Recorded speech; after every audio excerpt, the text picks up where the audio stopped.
बात किस्सा सेठ ताराचंद से। और मौका उस समय का जब चंद्रगुप्त धर्ममाल की को टापू पर छोड़कर वापस मनसा सेठ के यहाँ पहुंच जाता है। उसकी भाभी उसके दूल्हे जैसे वेश को देखकर पूछती है कि देवर क्या बात है। चंद्रगुप्त द्वारा सारी बात सुनने के बाद वो सेठानी क्या कहने लगती है, इस बात को लेकर आ रही है राधा चौधरी वल्लभ।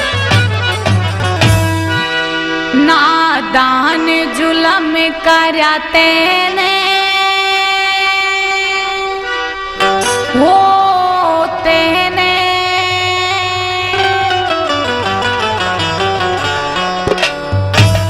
नादान जुलम करते ने, पाप तू कर बैठा भारा भारा, तने थूकेगा ये जग सारा।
दिल कर लिया टापू में छोड़ दी ब्याही, क्या ठानी तेने मन में, हाय मन में क्या ठानी तेने मन में, हो लिया तू उससे न्यारा न्यारा, तने थूकेगा ये जग सारा।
भरे थे तू उनको आज निभाता।